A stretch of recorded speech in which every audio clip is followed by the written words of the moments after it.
특성 요인과 도시 계획적 대응 방안입니다. 현재 서울시에서 그 공폐가에 대한 그 대책을 마련하고 있고, 작년부터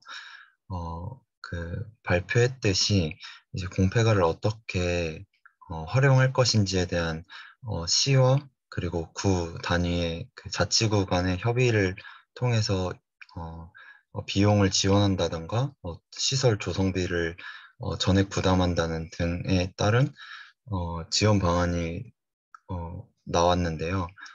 그에 따라서 저는 이번에 공폐가 발생해 어떤 근린 환경 특성 요인을 가지고 있고 어떻게 하면 이를 활용할 수 있을지에 대한 도시계획적 대응 방안을 연구 주제로 잡아봤습니다. 여기서 공폐가 대상은 단순 매매를 위한 빈집이 아닌 노후 불량 상태 인근에 위해를 가하는 단독주택만을 포함하는 것으로 아시면 좋을 것 같습니다.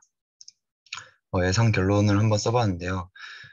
우선 지역의 특성과 소유자 특성 이외에 주택의 거주 매력도에 영향을 미치는 근린 환경 요인, 공원 편의시설, 교통 등이 공폐가 발생에 영향을 준다라고 볼 수 있고, 그리고 공폐가는 인근에 부정적인 영향을 미쳐 또 다른 공폐가 발생을 유발할 수 있기 때문에 공폐가 밀집 지역이 생겨날 것이고, 이는 구역 수준의 물리적 환경 개선이 필요함을 나타낸다 보시면 될 것 같습니다. 그리고 특히 정비구역의 경우에는 공폐가 발생이 더 많이 유발되고 정비 사업이 지연될수록 그 발생도는 심화될 것으로 예측될 수 있을 것 같습니다. 연구 방법론은 다들 아시다시피 GIS 분석을 사용할 예정이고요. GIS 분석에 대한 방법론을 소개하기보다는 제 연구 흐름에 따르면 시간의 흐름에 따른 공폐가 밀도 및 발생도를 공간적으로 분석할 예정이고, 그리고 만약에 공폐가가 이제 특정 공간에 집중되어 분포한다는 것은 그 지역의 근린 환경 특성이 공폐가 발생과 관련이 있음을 시사할 수 있습니다. 그 다음으로는 로지스틱 회계 분석의 일환으로 희귀 사건 로지스틱 회계 분석을 사용할 예정인데요. 일반적으로 저희가 사용하는 로지스틱 회계 분석은 종속 변수가 바이너리인 그 이산형 범주형 데이터, 저의 연구에서는 공폐가 이냐 아니냐인 경우에 발생할 수 있는데, 이제 이게 변수와 연관성 분석을 위해 사용하는 모형으로서 일종의 분류기법으로 볼 수 있습니다. 근데 희귀 사건 로지스틱 회계 분석은 뭐냐? 저의 연구의 경우에는 공폐가 발생 비율이 매우 낮기 때문에 이러한 경우를 희귀 사건이라고 볼 수 있는데, 어, 이렇게 되면 추정치의 편의랑 이제 분산이 매우 조금 편향되게 나타날 수 있기 때문에 이러한 것들을 줄여주기 위한 방법으로 쉽게 보시면 될 것 같습니다. 그래서 해외 저널을 소개하기 전에 저의 관련 연구 논문들을 먼저 살펴보겠습니다. 먼저 첫 번째 논문입니다. 여기서는 한국을 대상으로, 경상남도를 대상으로 어, 빈집에 대한 공간적 특성을 분석한 내용인데요. 여기서는 공간적 자기 상관성과 그리고 공간 회귀 분석을 사용했습니다. 경상남도를 대상으로 그리고 공간적 자기 상관성을 의 여부를 판단하기 위해서 모란 지수와 그리고 분집 분석을 확인하기 위한 리사 모형을 사용했습니다.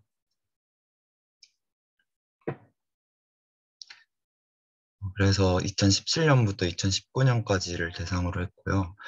구 단위의 빈집 특성을 확인했고, 그리고 여기서는 위치를 보여줬고, 여기서는 클러스터 보여줬, 보여줌으로써 여기에 밀집도가 있구나, 빈집에 대한 밀집이 어, 확인할 수 있다라는 걸 보여줬고, 그리고 어, 행정구역 바운더리와 강 바운더리, 그리고 쓰레기 매립지와 하수 처리장에 대한 사이트를 보여줌으로써 얼마나 가까울수록 영향이 있을지에 대한 여부를 판단할 수 있습니다.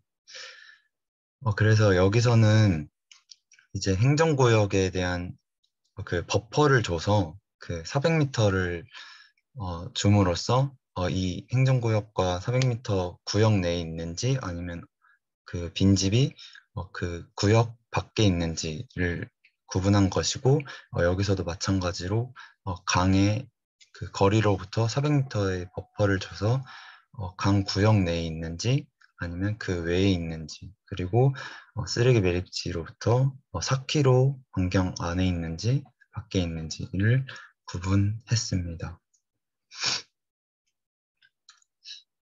그래서 여기서는 그 빈집에 수를 변수로 종속 변수로 두었고요.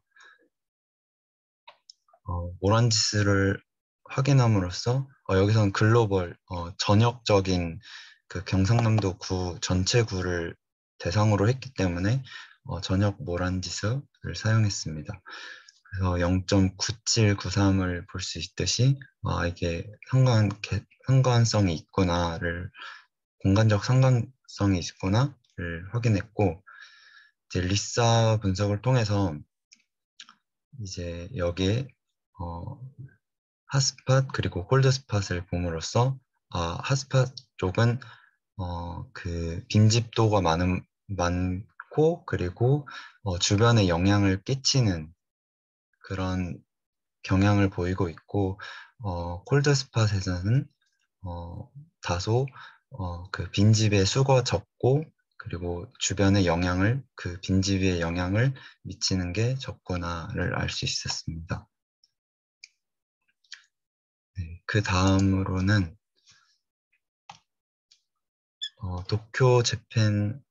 도쿄에 있는 도시마시를 대상으로 한 연구인데요.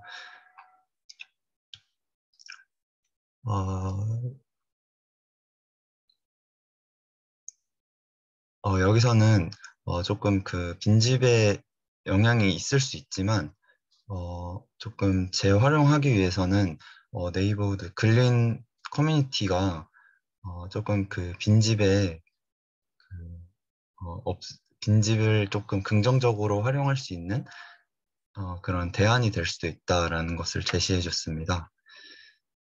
그래서 여기서는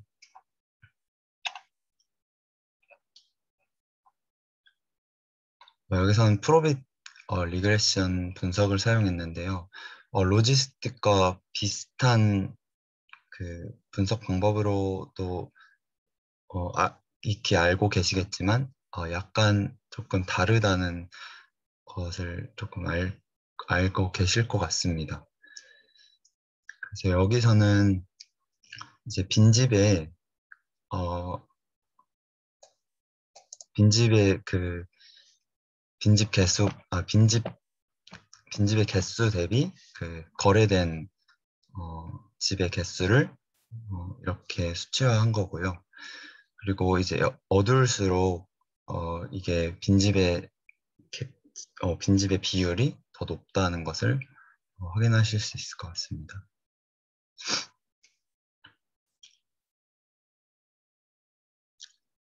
그리고 여기서는 이제 지속된 빈집의 개수 대비 그 재활용된 빈집의 지수입니다.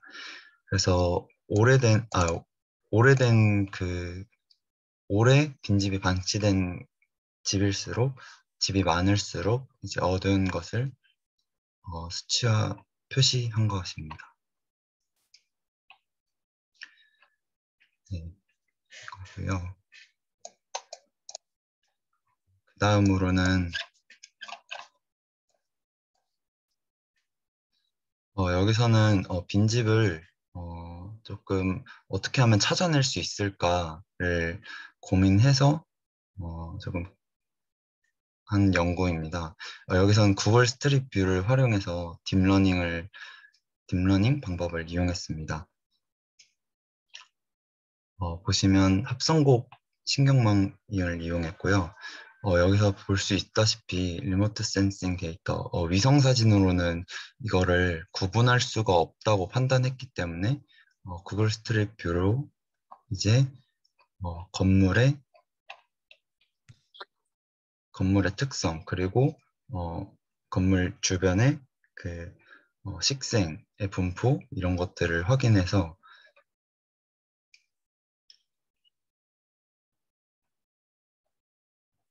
이게 빈집인지 아닌지에 대한 딥러닝 모형을 활용한 그런 연구라고 보시면 될 것 같습니다. 여기서 정확도는 한 80%에서 90% 사이로고 나왔습니다. 그래서 이렇게 빈집을 그냥 직접 조사하는 것이 아니라 이렇게 구글 스트리트 뷰를 통해서 머신러닝을 활용한다면 쉽게 더 빈집의 유무를 확인할 수 있지 않을까라는 데서 착안한 연구라고 보시면 될 것 같고요. 그래서 이렇게 맞는지 이 머신러닝을 통해서 예측한 게 맞는지 아닌지에 대한 확인 여부를 이렇게 보여줬습니다. 그리고 네 번째로는 이제 여기서도 머신러닝을 활용하긴 했지만 조금 다른 결인데요. 여기서도 일본의 한 와카야마시인데요. 여기서는 일단 먼저 그 빈집의 분포를 확인하고 그 다음에 이 XG 부스트 머신러닝 기법의 일환인데 더 높은 정확도와 그 미싱 밸류를 조금 어, 다룰 수 있다는 점에서 어, XG 부스트를 많이 사용하는 경우가 있습니다. 그래서 그 기존에 확인됐던 그 빈집 개수와 이 XG 부스트를 활용한 머신러닝을 통해서 그 예측한 그 빈집 개수의 그 차이를 이렇게 정확도를 통해서 비교한 연구라고 보시면 될 것 같습니다.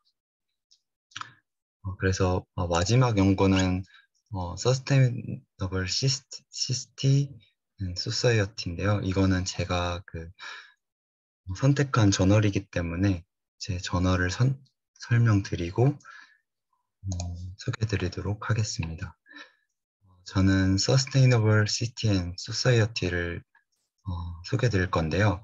먼저 에이맨 스코프를 보시면 환경적으로 지속 가능하고 사회적으로도 레질리언스를 지닌 도시에 대한 연구를 중점적으로 진행한다라고 보시면 될 것 같고요. 저널 이름에서도 나타나다시피 스마트 시티를 비롯한 레질리언스, 친환경 에너지, 탄소 저감, 그린 빌딩, 쓰레기 저감, 교통 인프라스트럭처, 대기질 관리, 기후 변화 등 다양한 주제를 아우르고 있습니다. 에디터 인 치프는 편집장은 파리저브 하기가츠인데요. 이분은 캐나다 국적으로 건축, 토목, 환경공학에서 저명한 분으로 알고 계십니다. 그리고 저희 한국 분은 두 분 계신데 인천대 정관길 교수님 그리고 연세대 김수민 교수님이 계시고요. 편집부를 한번 살펴봤는데 이제 중국이 6분 계시고 캐나다 5분, 미국 4분, 한국 2분, 이탈리, 재팬, UK 2분씩 이렇게 계시고 나머지 다양한 국가들에서도 한 분씩 계신 것을 확인할 수 있었습니다. 그리고 또 다른 걸 살펴볼 수 있지 않을까라고 생각해서 탑사이티드 3년 이내에 가장 많이 인용된 논문들을 한번 봤는데 여기서도 알 수 있다시피 빌딩 에너지 소비 그리고 이제 친환경 에너지 같은 이제 생태학적인 풋프린트 그리고 탄소 배출에 대한 주제가 되게 많았고 이 주제를 볼 수 있다시피 친환경 에너지에 대한 그리고 지속 가능성에 대한 주제가 굉장히 집중되어 있다라고 보시면 될 것 같습니다. 그리고 이 저널에서 저의 연구와 관련된 연구를 보시면 다른 제가 이전에 설명드렸던 4개의 주제와는 조금 결이 다르다는 느낌을 받았는데요. 여기서는 이 빈집을 어떻게 활용할 것인가를 사진을 통해서 보여줬습니다. 이제 그 유형을 5가지로 나눴는데요. 포스트 인더스트리얼, 그리고 빈집 방치된 거, 그리고 조금 식생이 있지만 방치된 거, 그리고 내추럴, 그리고 그 교통과 연관되어 있는 인접한 구역 이렇게 했고 여기서도 그 앱스트랙트에서도 볼 수 있다시피 뭐 이런 경우 사이트에서는 뭐 서포트 할 수 있다. 이런 어반 에코시스템 헬스를 서포트 할 수 있다라는 대안을 제시해 주는 것을 볼 수 있었습니다.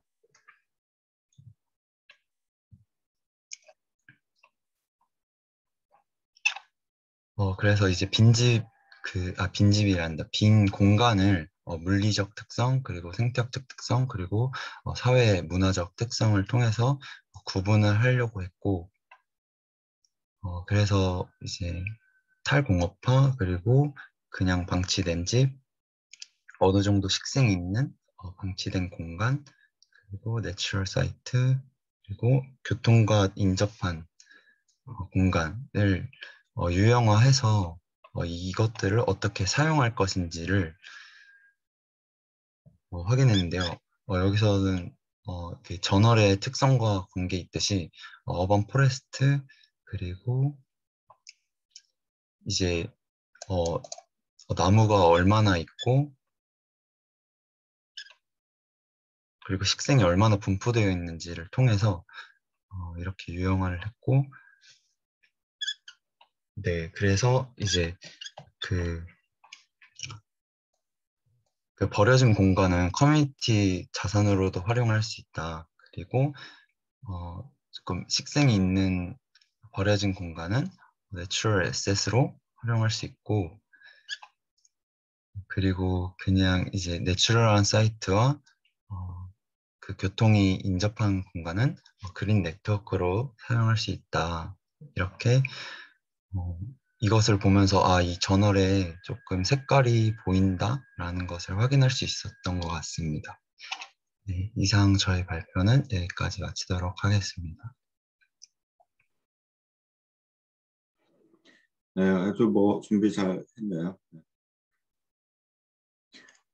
혹시 질문 있는 학생 있어요?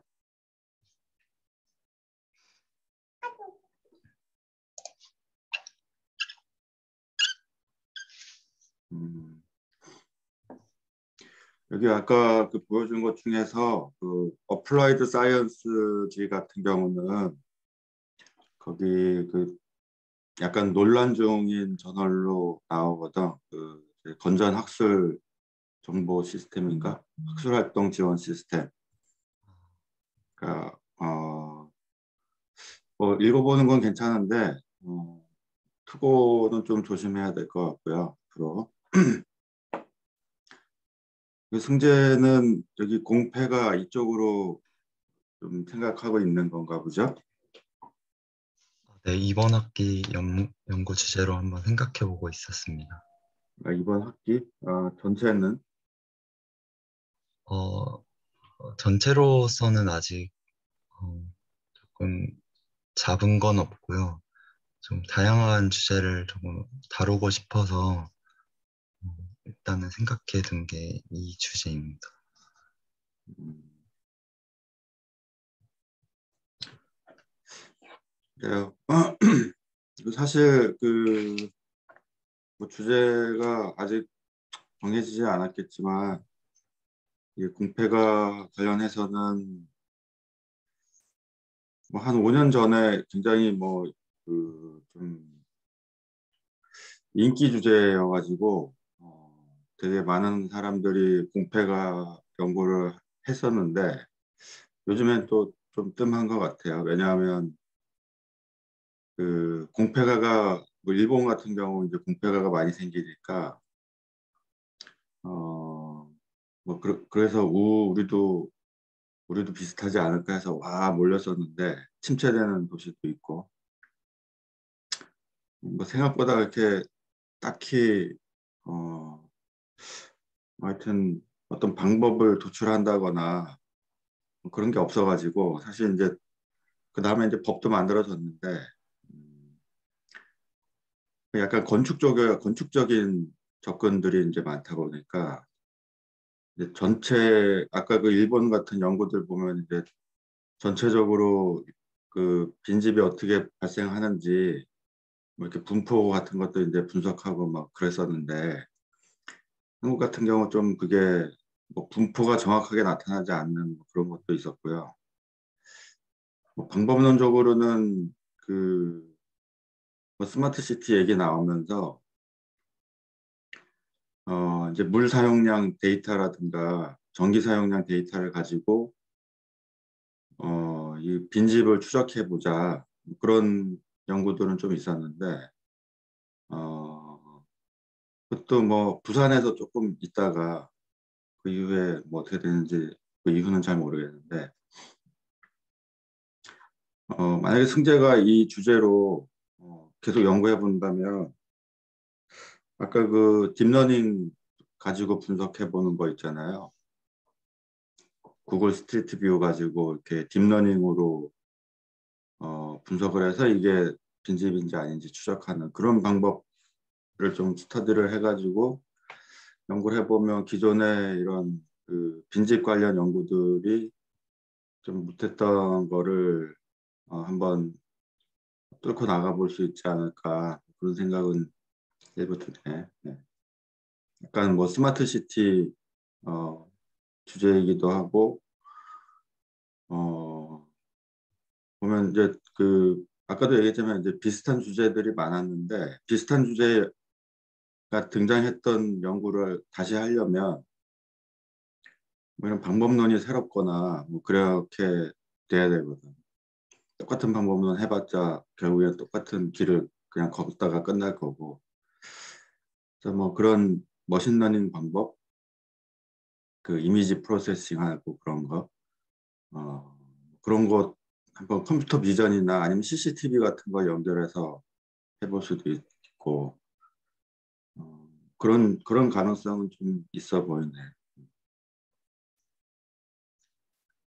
근데 이제 승재 같은 경우 다 오늘 하는 학생들은 다 마찬가지인데 이제 오늘 하는 학생들은 이제 앞으로 연구를 할 학생들이잖아요. 그러니까 당장 논문은 아닌데 그러니까 좀 그 해당 과정에 좀 초반부 학생들인데 오늘이 좀 길게 보는 주제를 정하는 게 좋아요. 뭐 한 학기 하고 말고 한 학기 해봤자 그 연구할 수 있는 한계가 딱 있기 때문에 내 2년 동안 어떤 주제를 하겠다. 그래 그 큰 주제를 놓고 이번 학기는 뭘 하고 다음 학기는 뭘 하고 해서 뭐 한 2년 후에 어떤 논문을 내겠다라든가 그런 그러니까 스터디를 공부를 하는 것도 그 전체 큰 그 과정 속에서 스터디 계획을 세우는 게 좋을 것 같아요.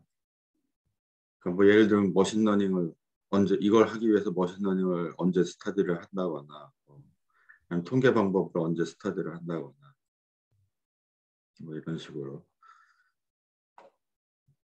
왜 빈집에 관심을 가지게 됐지? 원래 이쪽이었나? 어, 제가 뉴스를 보고 서울시는 빈집이 없을 거라고 생각했는데 의외로 용산구에도 많고 이런 부분들을 봤을 때 빈집의 부정적인 영향이 오히려 더 많다고 느꼈습니다. 이게 근린 환경이 빈집에 영향을 미치는 것도 있지만 그 반대로 빈집이 근린 환경에도 영향을 미칠 수 있기 때문에 이런 그 상호작용 을 고려했을 때 이런 것들을 바로잡지 않으면 조금 문제가 생길 수 있다고 생각해서 이 연구 주제를 잡아봤습니다. 음, 그래요. 잘 들었습니다. 네, 그 감사합니다. 다음 학생 진행해 주고요.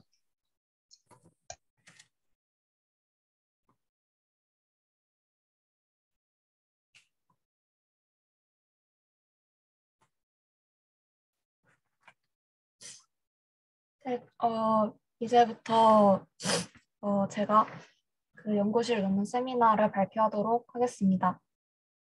우선 제 연구 주제는 디파이스케일 위튼 모형에 기초한 국내 주택 시장 구조 분석, 시스템 다이내믹스를 활용하여라는 연구 주제를 들고 왔고요. 일단 이거 같은 경우는 만약에 여건이 된다면은 이번 상반기 그 국토학회에 제출을 하는 걸로 목표로 일단은 준비를 하고 있습니다.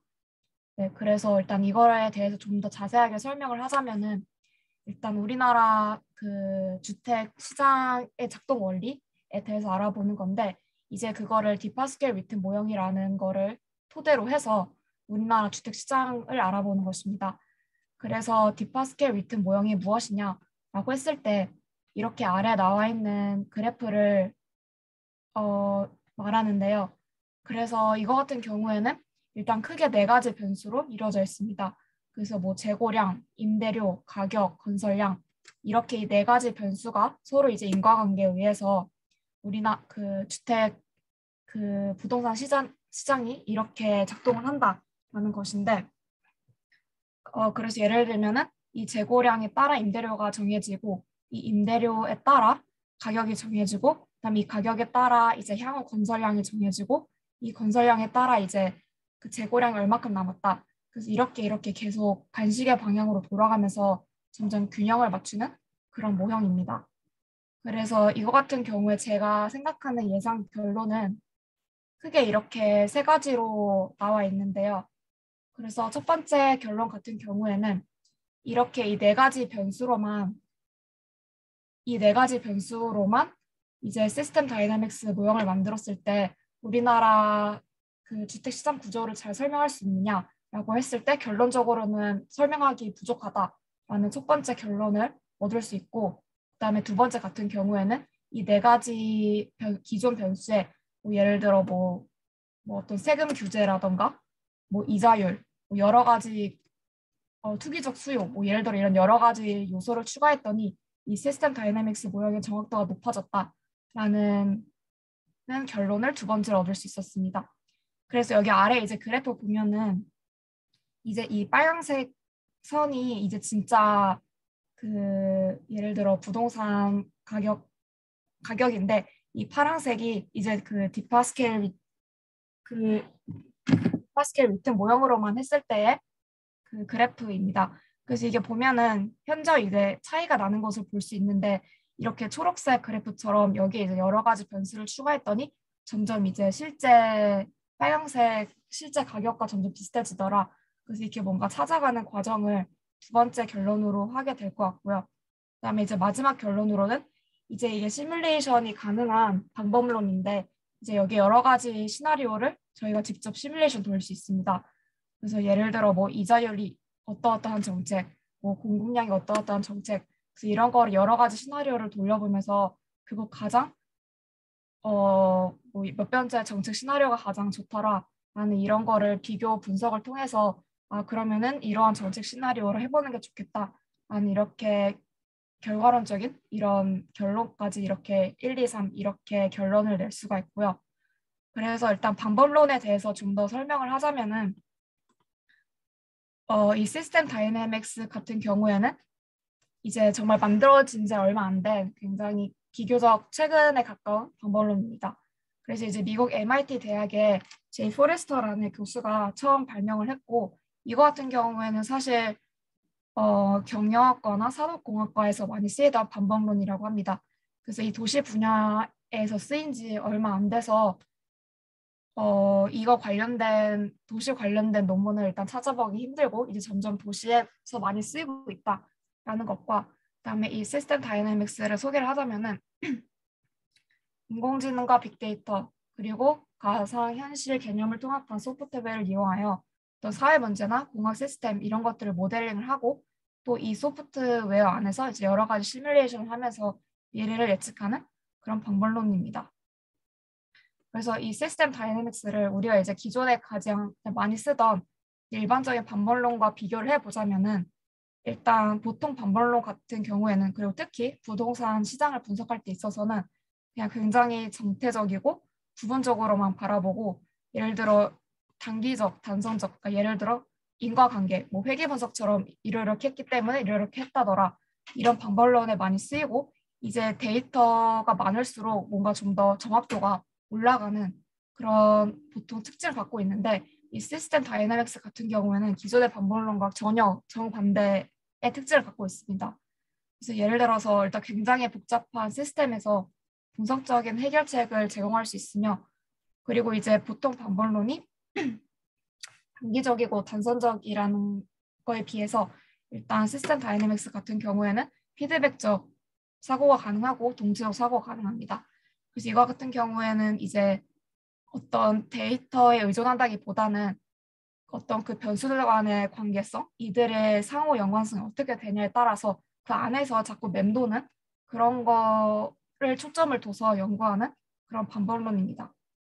그래서 일단 크게 시스템 다이내믹스를 어떻게 사용하냐라고 했을 때 이렇게 크게 이 세 가지 단계를 거쳐서 사용을 하게 됩니다.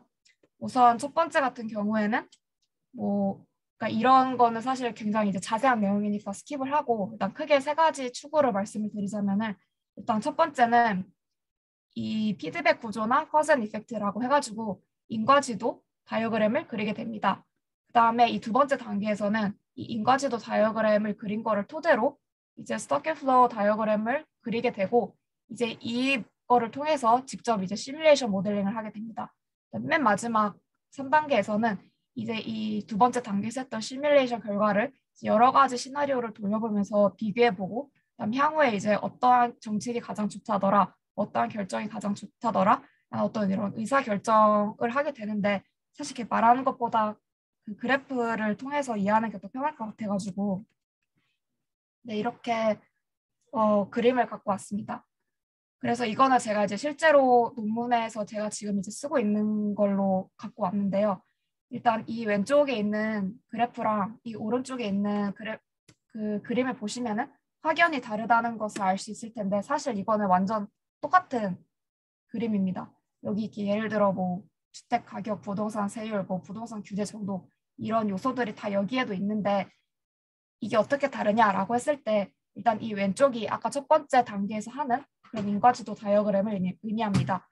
그래서 이렇게 화살표나 플러스 마이너스 이렇게 되어 있는데 뭐 예를 들어 이런 걸 보면은 뭐 진행 건설량이 많아지면은 건설 완공률이 높아진다. 어떤 이러한 인과관계를 나타낼 수 있는 거를 첫 번째 단계, 즉 이제 인과지도 다이어그램을 통해서 나타낼 수 있고 이거를 토대로 두 번째 단계에서 아까 했던 그 서킷 플로우 다이어그램 만드는데 이 왼쪽 그림과는 좀 다르게 여기에 이제 뭐 네모 표시나 뭐 이런 구름 표시 이런 어떤 밸브 같은 표시 이런 걸 이제 추가를 함으로써 직접 저희가 여기에 그 어떤 공식들을 대입을 하고 여기에서 이제 진짜 시뮬레이션을 돌릴 수 있는 그런 단계를 거치게 됩니다.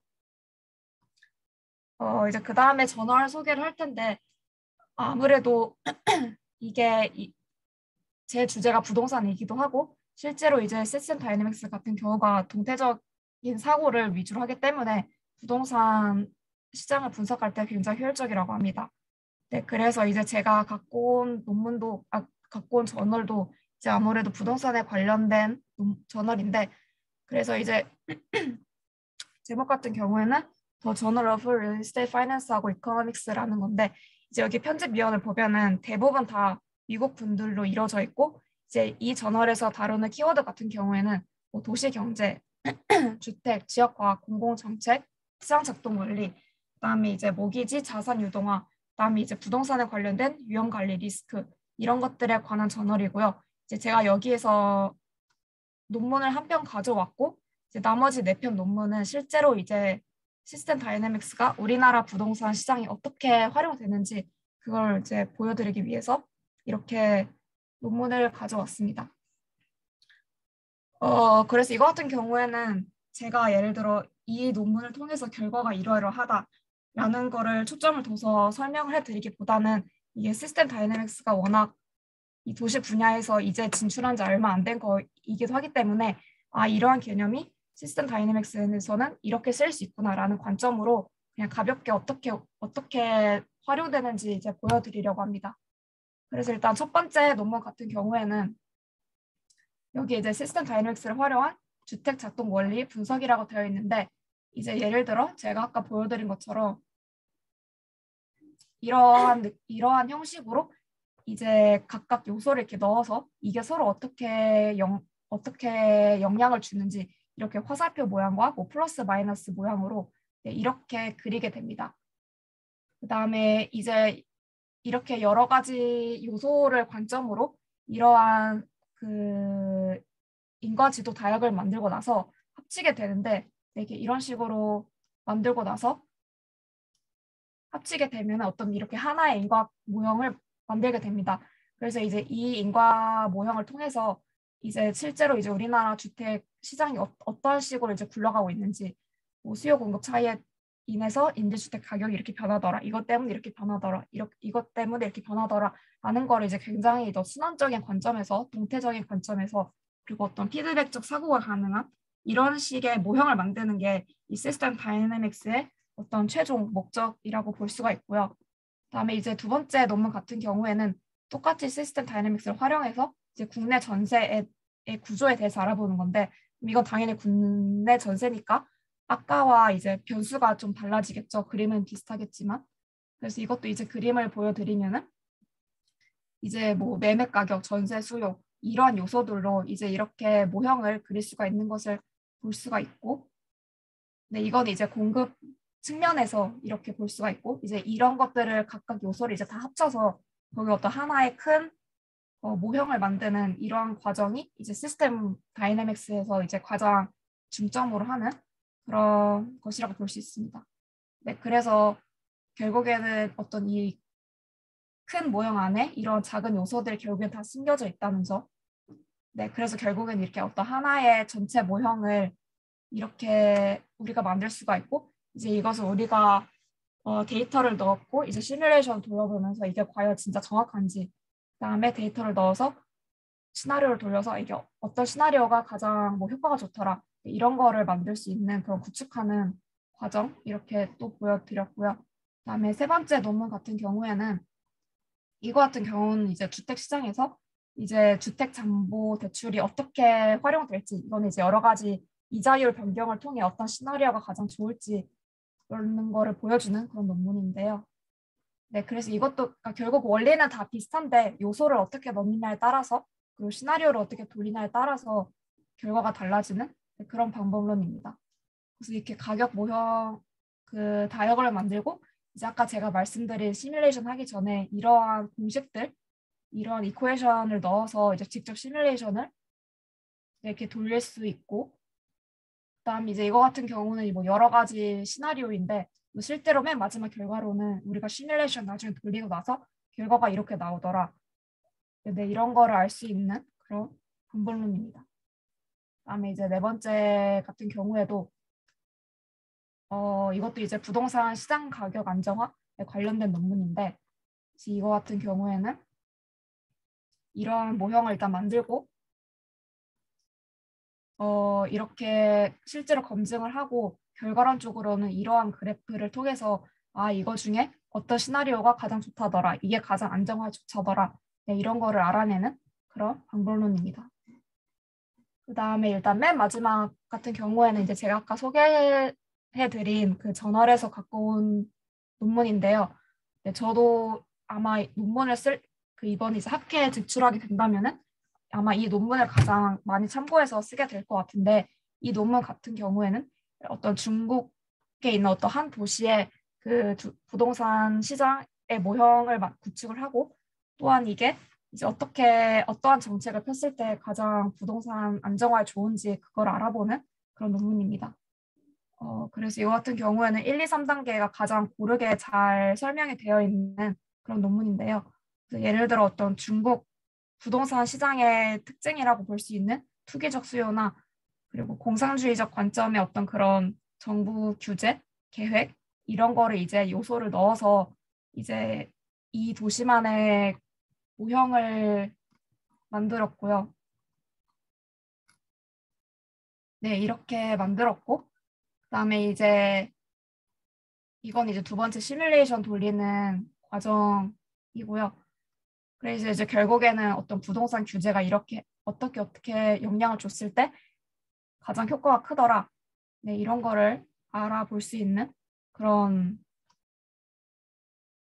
네, 논문입니다. 그래서 맨 마지막에 이제 결과로 봤을 때 이렇게 그래프로 이렇게 모형을 구축하고 좀 더 정확도에 가깝게 모델을 만들고 그다음에 맨 마지막에는 이렇게 시나리오를 돌려서 이렇게 비교 분석하는 네, 그런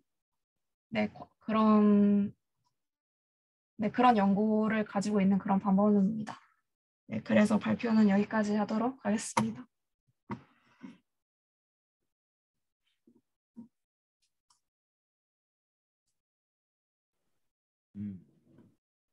뭐 되게 좀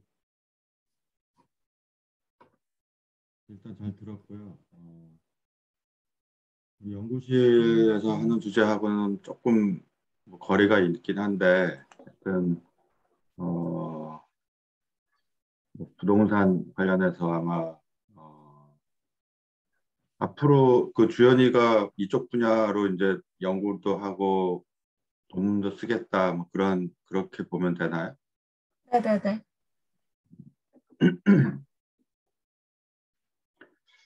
어, 부동산에 관심 있는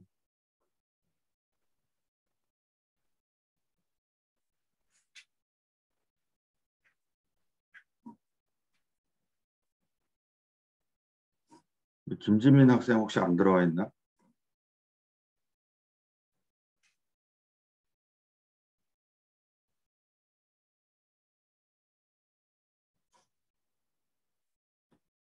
질문 있는 학생 혹시 질문 좀 할까요? 김지민이 없네. 네.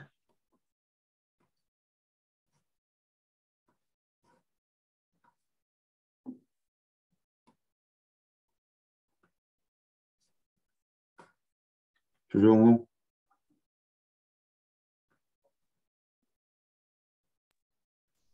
아, 네.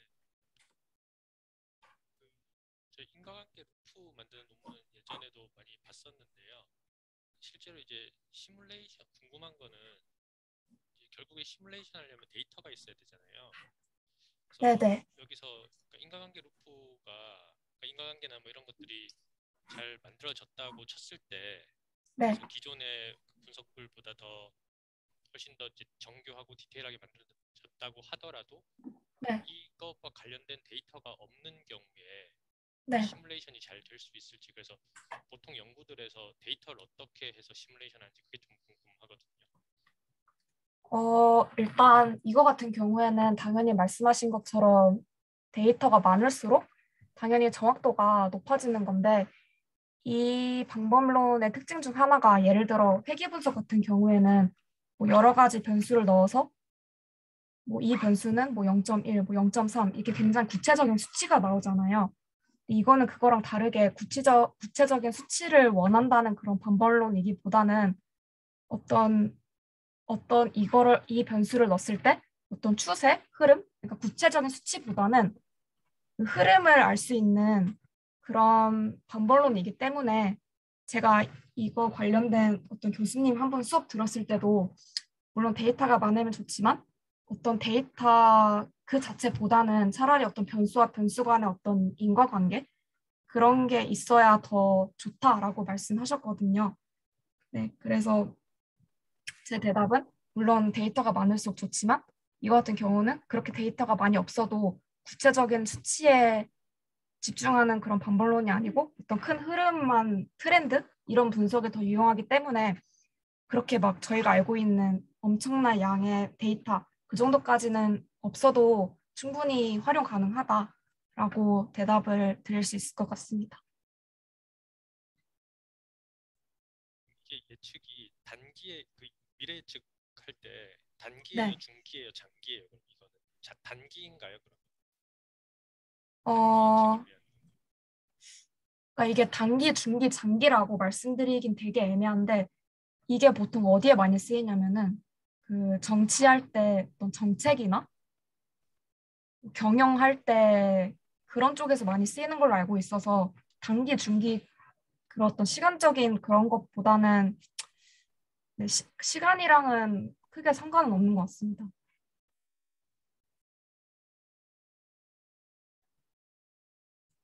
네, 아마 단기, 중기, 장기 상관없이 네,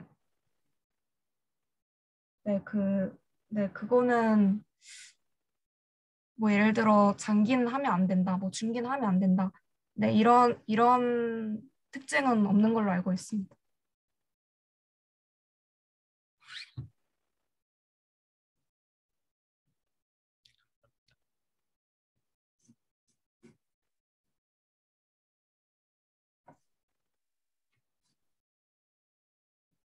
또 다른 학생 혹시 질문이 있을까요? 그럼 세경이 왔나?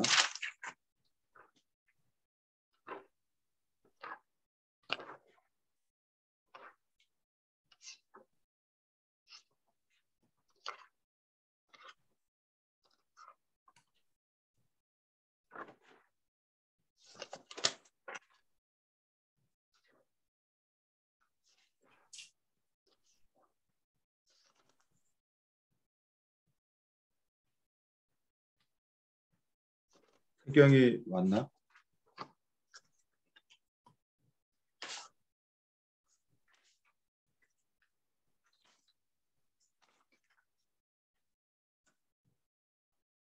세경이 없어요? 세경이 없는 것 같습니다. 음. 저번에 우리 이번 세미나 하면서 그 시스템 다이나믹스로 연구하겠다는 학생이 한 명 더 있었던데. 네, 저도 그 세경이었나? 세경이가 졸업 논문에 시스템 다이내믹스 쓰는 걸로 알고 있어요. 저도. 그죠. 네. 이게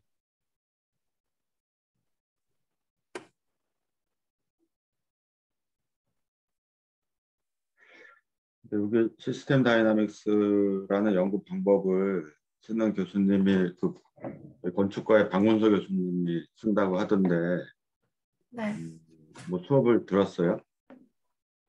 그 저랑 세경이가 저번 학기 때 이제 송재민 교수님 수업 들으면서 배운 거거든요. 근데 박문서 교수님 수업은 안 듣고 네네네. 음, 근데 실제로 논문 찾아보니까 네, 그 박문서 교수님 쓰신 논문이 이렇게 부동산 관련된 거에서 엄청 많아가지고 수업은 송재민 교수님 통해서 들었습니다. 그 박문서 교수님이 원래 박문서 교수님 이제 건설관리 CM 쪽인데 그러니까 아까 그 논문들도 전부 다 건설관리학회 게재된 네. 논문이던데 어, 어, 그러니까 사실은 이제 그 정통은 아니란 말이죠.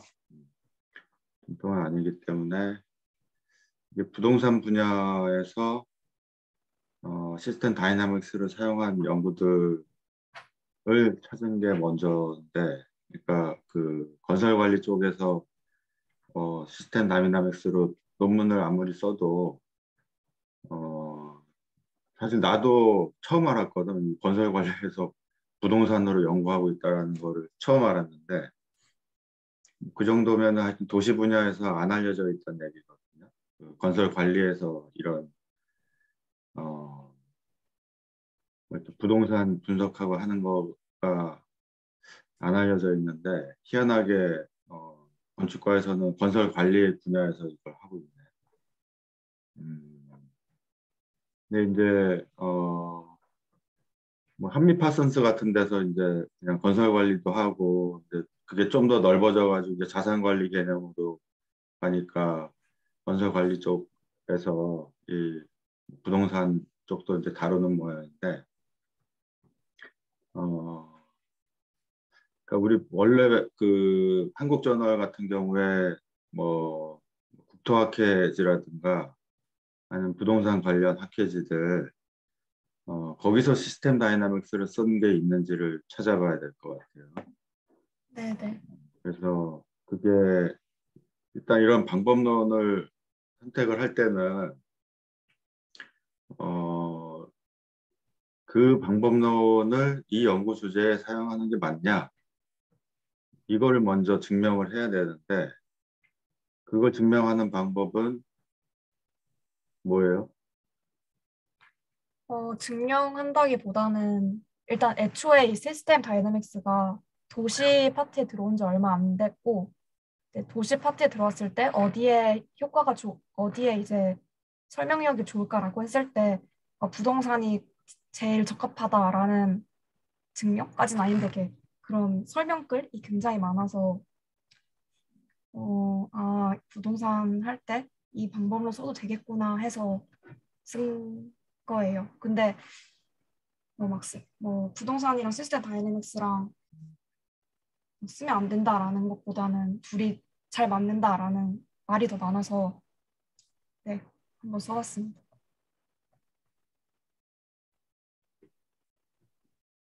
아니 그 얘기는 아니고 우리가 연구를 할 때 이 방법론 내 연구 주제를 하는 데 있어서 이 방법론이 적합하다라는 거를 증명을 하고 이제 연구를 시작해야 되는데 그 방법이 그 증명하는 게 어떤 방법으로 증명해야 된다고 우리 세미나 때 누차 내가 얘기를 한 건데 그게 뭐죠? 임단에 있나? 네. 네. 뭐 어떤 방법론은 연구 주제를 뭐 연구하기 위해서 A라는 연구 방법을 쓰겠다. 보통 2장이나 1장에서 이제 그 얘기를 하잖아요. 네네. 그거를 설득력 있게 설명하려면 어떻게 해야 된다고 그랬어요? 후배한테 한번 알려주지. 그러니까 만약에 진짜 처음 도입한 연구라면 그거를 이제 레퍼런스 할 게 없겠지만 만약에 좀 이런 비슷한 연구들을 한 경우가 있으면 그리고 보통 있기 때문에 그런 그러니까 같은 비슷한 연구 주제인데 그거를 그러니까 이 시스템 다이나믹스 같은 방법으로 사용한 연구들을 레퍼런스로 넣는 게 좋습니다. 그래야 그죠? 이제 다른 사람들 설득을 할 수 있기 때문에. 알았죠? 유주연? 네. 근데 지금 시스템 다이나믹스로 이제 뭐 연구한 사람 뭐 저기 서울대 여기 건설 관리 쪽에서 이제 연구한 거를 설명을 했지만 그게 다른 사람들이 좀 필요할 것 같아요. 실제 도시 연구자들 건설 관리 쪽 말고. 네? 그러니까 박문서 교수님 여기 서울대 올 때부터 시스템 다이나믹스 한다고 알려져 있는 분이었었거든요. 그렇게 해서 오신 분인 거예요. 원래 NUS에 있다 오셨는데 그러니까 그 방법론이라는 게 이제 좀 그 일반적인 회귀 분석이 아니고 뭐 이렇게 뭐 하여튼 굉장히 서로 영향을 주고받는 변수들이 있을 때 그런 걸 가지고 뭔가 결과를 도출하는 그런 건데 이제 건설 관리를 하다 보면 뭐 여러 가지 팩터들이 많잖아요. 뭐 노무 관리도 해야 되고 뭐 집안이 얼마나 튼튼한지 뭐 금융 그 상황은 어떤지 뭐 이런저런 그 팩터들이 많은데 그걸 다 집어넣어 가지고 뭐 분석하는 어떤 방법론을 이제 본인도 이제 뭐 스터디를 하신 거겠지. 그거 가지고 이제 여기도 적용해보고 저기도 적용해보고 하자 뭐 그런 건데 도시 분야에서 그게 얼마나 설득력이 있는지 도시 분야에서 검증이 된 논문이 필요해. 그러니까 그 건설 관리 분야 말고. 네. 그리고 한 명만 좀 리뷰를 하지 말고 좀 여러 송재민 교수님 수업에서 그걸 배웠다 그러면 송재민 교수님이 뭐 교신 저자로 들어간 논문 중에 뭐가 있는지. 네? 그리고 또 송재민 교수님은 원래 환경인데 또 사실은 뭐 부동산하고 또 직접적인 건 아닌데 하여튼 부동산 하시는 분들 많잖아요, 한국에도. 하다못해 여기 정창무 교수님도 부동산인데 네. 그런 게 있는지 좀 찾아봤으면 좋겠고요. 하여튼 뭐 시스템 다이나믹스 가지고 이번 학기에 박세경 학생도 이걸로 쓴다고 했으니까. 근데 그 시뮬레이션을 하는 프로그램이 그때 세경이가 알려준 거는 벤심이라는 프로그램이 필요하다고 그랬는데 네네. 그거를 여기도 똑같이 벤심으로 하는 건가요? 그러니까? 네, 저도 벤심으로 했어요. 벤심 말고 하나, 네네. 벤심은 그 공개 오픈소스 프로그램이에요. 그냥 아무나 쓸 수 있는. 그러니까 얘 뭐 프로 버전도 있고 공짜 무료 버전도 있긴 한데 무료 버전으로도 충분히 가능한 걸로 알고 있어요. 그래서 저는 이거 시뮬레이션 돌릴 때 무료 버전으로 해서 돌렸어요. 이렇게 뭐 이렇게 둥글둥글한 그림들 있잖아요. 네네네. 그거를 거기에 입력을 해주는 건가? 벤심 그 프로그램에다가? 이렇게 그릴 수가 있어요. 이렇게. 그러니까 예를 들어 다른 거 같은 경우는 저희가 뭐 코딩을 하거나 그렇게 하잖아요. 근데 이거 같은 경우에는 직접 이렇게 그림판처럼 그리면서 하고 이것도 역시 그리면서 하는 그런 방법, 그런 소프트웨어예요. 그래서 클릭을 하고 여기에 이제 아까 보여드린 그런 공식들, 이쿠에이션 같은 거를 넣어서 뭐 스타트 버튼 누르면은 시뮬레이션이 돌아가는 그런 소프트웨어입니다. 데이터는요? 데이터는 예를 들어 뭐 이 네모 클릭하면은 데이터를 넣을 수 있는 창이 있어요. 그래서 뭐 엑셀이나 메모장 이런 걸로 이제 바로 인풋해서 할 수 있습니다. 약간 구조방정식 같은 느낌이네. 네, 네네네, 맞아요.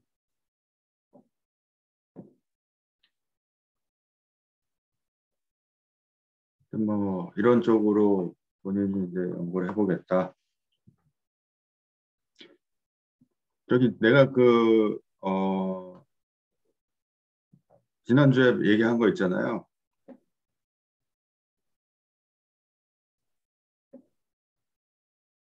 주연이. 네네.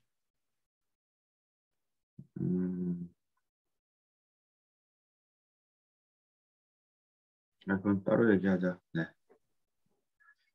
그래요. 그러면 이걸로 마치고 그다음 민경이. 네.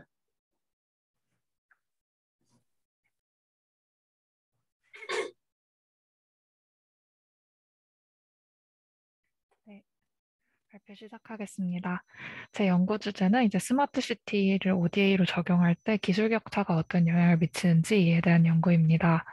그래서 저의 예상 결론은 이제 전반적으로 얘기를 하면 해당 국가의 여건을 따지지 않고 무조건 이제 고도의 기술이 좋다고 마구 적용해 주는 것은 이제 적용될 때 리스크가 매우 높다는 것이고, 이제 좀 더 세부적으로 이제 다양한 변수들을 보고자 하는데, 이 변수들에 따라서는 이제 인프라 측면에서는 이제 뭐 와이파이 접근성이 좋거나 LTE나 5G 사용률이 높은 국가의 경우 스마트 기술 적용 시 리스크가 낮다. 혹은 이제 HDI나 대학 진학률, R&D 예산, 거버넌스 지수 같은 이런 사회적 변수들이 좀 낮은 국가들은 스마트 기술 적용 시 리스크가 높다. 혹은 이제 사회적 변수 중에 중간 연령이나 문명률이 낮은 국가는 스마트 기술 적용 시 이제 리스크가 낮다. 이런 식으로 결론을 보고자 합니다. 그래서 제가 지금 공부하고 있는 연구 방법은 몬테카를로 시뮬레이션입니다. 그래서 몬테카를로 시뮬레이션이라는 거는 예측, 추정, 리스크 분석에 사용하는 난수 생성기로 이제 불확실한 변수에 대해서 사용자가 사전에 정의해둔 확률 분포에서 랜덤하게 반복적으로 값을 추출을 합니다. 그래서 그리고 이렇게 선택된 값을 모델에 적용하여 계산하는 과정인데 밑에 그림을 보시면 이렇게 f라는 함수가 있을 때 이제 여기 있는 x나 z의 이 변수들의 확률 분포만 알고 있고 정확한 값을 알지 못할 때 이제 이 f라는 함수식을 이용해서 y의 확률 분포를 알아내는 이러한 과정입니다. 그래서 전 오라클 크리스탈볼 프로그램을 사용해서 진행을 하고 있고 이 프로그램은 엑셀에 애드인 돼서 이렇게 확률 분포를 구해주는 그러한 프로그램입니다. 그래서 이제 이 시뮬레이션을 활용하기 위해서는 이제 x들의 이 분포와 x값들의 분포와 그 다음에 이 f라는 수식이 필요한데 그래서 저는 이제 F라는 수식을 이제 리스크 수식으로 진행을 해보고자 지금 한번 시뮬레이션을 돌려보고 있습니다. 그래서 네. 이 몬테카를로 시뮬레이션을 적용한 연구들에 대해서 설명을 해드리자면 사실 이 몬테카를로 시뮬레이션 자체가 처음에는 경영경제 쪽에서 가장 많이 활용을 하다가 이제 특히 토목 분야에서는 이제 구조나 건설관리 쪽에서 활용을 하고 있어서 도시 쪽에서 그렇게 많지는 않은데 우선 먼저 보여드릴 거는 이건 교통 쪽 논문인데 이제 몬테카를로 시뮬레이션하고 AHP 그 방법론을 함께 활용해서 이제 ITS의 미래를 위해 투자를 하려고 하는데 이거를 이제 어떤 어떤 순서로 이제 어떤 것부터 투자를 해야 되는지에 대해서 연구를 한 논문입니다. 그래서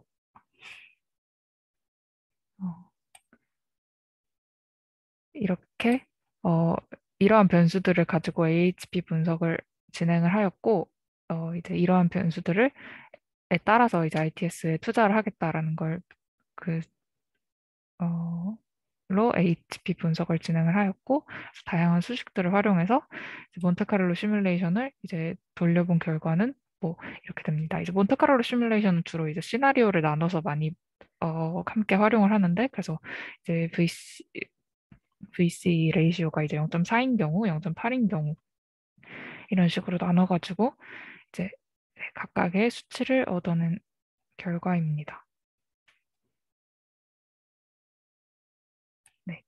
그다음에 두 번째 논문은 이제 친환경 기술을 적용을 하고자 하는데 이제 리스크가 여러 개니까 어떤 리스크가 가장 많이 영향을 미치는지에 대한 논문입니다. 그래서 이건 몬테카를로 시뮬레이션을 활용을 했고 이제 가장 크게 테크놀로지 리스크를 나눴을 때 이제 재정적 문제, 안전성 문제, 그다음에 이제 생산의 문제, 그다음에 공급의 문제 이렇게 있다고 할 때 이것들의 이제 관계성을 파악을 해서 수식을 만들었고 이걸 바탕으로 이제 시뮬레이션을 돌려서 이거는 이제 있는 변수들을 현재 존재하는 값들을 가지고 시뮬레이션을 돌려서 이제 시계열적으로 분석을 했을 때 어떠한 기술에 어느 시점에 이제 투자를 하면 가장 효과가 좋은지에 대해서 이렇게 파악을 한 논문이라고 할 수 있습니다. 세 번째 논문은 이제 그 대체 연료 자동차를 이제 투입을 하고자 할 때 이제 어떠한 소비자에게 어떤 식으로 투입을 하는 게 가장 그 효과가 좋을지에 대해서 이제 몬테카를로 시뮬레이션을 가지고 분석을 한 논문입니다. 그래서 이 논문 같은 경우는 우선 이제 얼리 어답터들의 그 특성을 파악을 해서 이들이 어떤 거를 이유로 이제 그런 얼리 테크놀로지들을 구매를 하고 싶어 하는지 파악을 했고 이거를 통해 이제 수식을 만들어서 시뮬레이션을 진행을 하였고 이제 레퍼런스 시나리오 현재 그냥 그대로 가는 시나리오와 그다음에 얼리 어답터들이 이제 그 대체 연료 차를 구입하는 시나리오 그다음에 매스 어답터 시나리오라고 해서 다른 모든 사람들이 이제 약간 상용화가 되는 형태의 시나리오를 도입을 해서 이제 다양한 페트롤, 디젤, HEV, PHEV, BEV, FC 이렇게 해서 다양한 형태의 대체 연료 자동차들을 종류로 시뮬레이션을 진행을 하였습니다. 그 결과는 이런 식으로 해서 그 각자 시나리오별로 어떠한 자동차가 얼마만큼의 확률을 가질지, 얼마만큼의 적용 확률을 가지는지에 대해서 이렇게 분석을 하였습니다. 이거는 이제 얼리 어댑터 시나리오의 경우이고, 이제 매스 어댑터 시나리오의 경우에는 이런 식으로 결론을 얻어서 이제 HV가 여기에서는 이제 확률이 좀 높고, 여기는 페트롤차가 확률이 높다. 이런 식으로 결과를 얻어낸 논문입니다. 그래서 제가 이제 뒤에서 보여드린 두 논문이 이제 이 2번 논문과 3번 논문이 Technological Forecasting and Social Change라는 그 저널에서 나온 논문인데 이 저널에 대해서 소개를 해드리려고 합니다.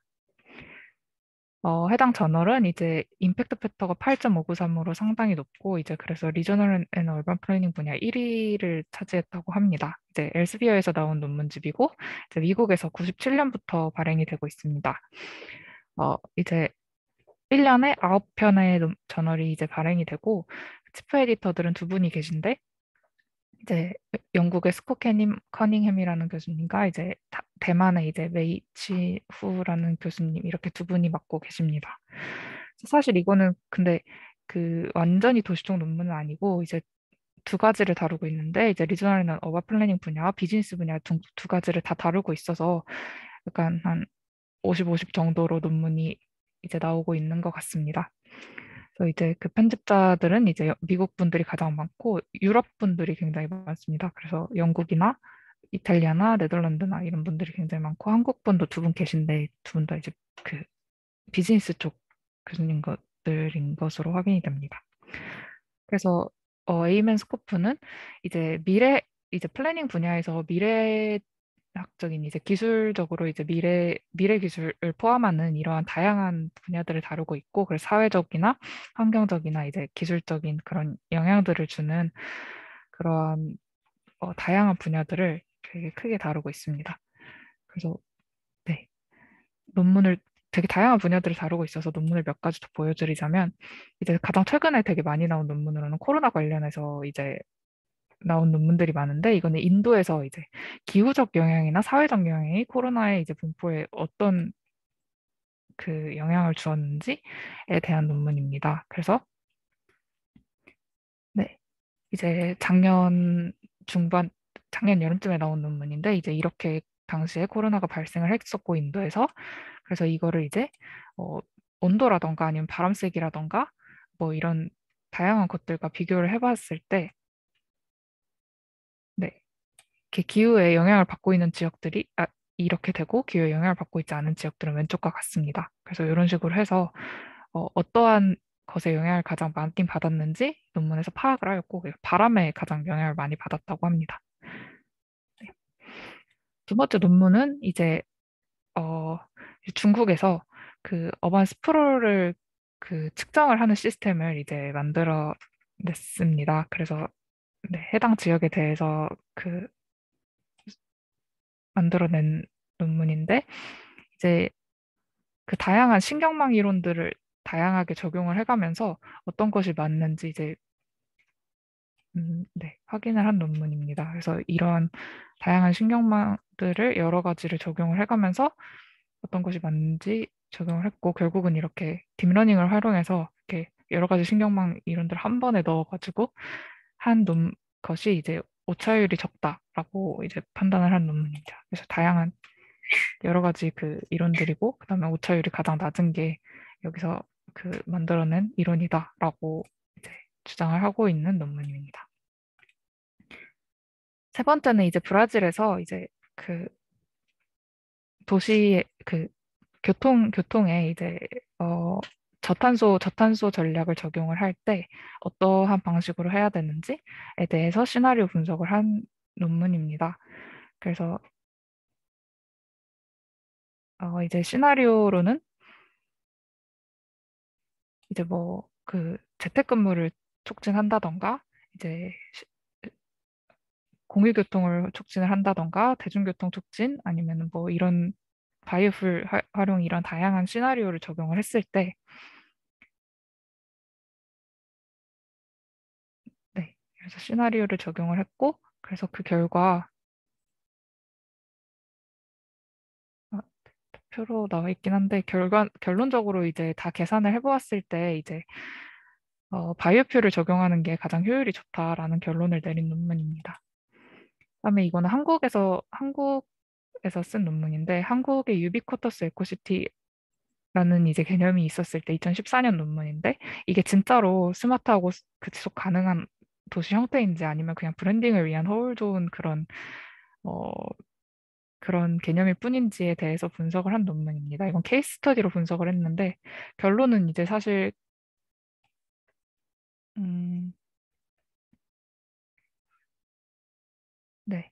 이렇게 뭐 사회적 측면, 뭐 거버넌스 측면, 공간적 측면 이런 식으로 분석을 해봤을 때 사실 크게 이득이 된다기보다는 이거는 사실 그냥 현재 한국의 상황에서는 그냥 브랜딩을 위한 그런 개념일 뿐이었다라는 결론을 내린 논문입니다. 이제 마지막으로는 이제 가장 최근에 나온 22년에 나온 논문인데요. 이제 어반 스마트 리빙의 의 질을 평가를 하기 위해서 이제 지표를 만들어낸 논문입니다. 그래서 테헤란의 그 케이스를 중심으로 이제 파셜 리츠 스퀘어 어프로치를 사용을 하였고,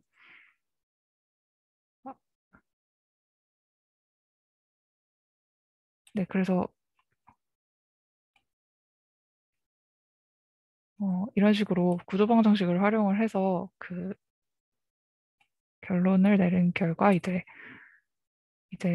그 위생 건강과 위생 분야, 웰빙 분야가 가장 큰 이제 삼일제를 영향을 미쳤고 교육, 안전 뭐 이런 식으로 해서 이런 다양한 변수에 이제 순위를 매긴 논문이었습니다. 네, 그러면 저는 이상으로 발표 마치도록 하겠습니다. 감사합니다. 네, 발표 잘했네. 네, 발표 잘했고요. 논문에다 번호를 붙여주니까 보기가 편하네. 어떤 거를 보는지를 알아가지고. 네. 뭐 여기 질문 있는 학생 먼저 질문할까요?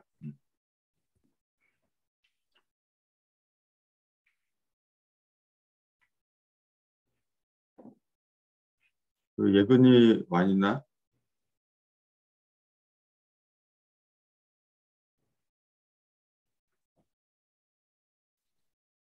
네, 교수님 있는데 제가 지금 방금 조미양 박사님하고 통화를 하느라 발표를 제대로 못 들었습니다.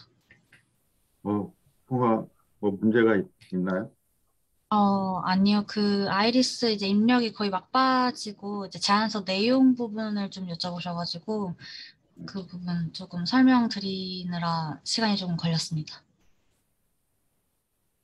그 여기 아까 그 이상호 교수님이라고 한밭에 계신데 그분이 뭐 스마트 시티, UCT부터 참여를 많이 하셨거든요. 여기 스마트 시티 이후에. 그래서 그 논문이 하나 나오는데 여기 지금 Technological Forecasting and Social Science, 요 논문이구나. 이 탄 교수, 이 사람 논문 그때 우리 연구실에서 논문 쓸 때도 많이 참고했던 사람 같은데, 지금 예근이가 준비하고 있는 논문 있잖아요. 그것도 보니까 이 저널에 한번 내보면 어떨까 싶네요. 임팩트 팩터도 높다고 그러니까. 네. 또 방법론이 조금 다르잖아요. 예근이가 준비한 거는.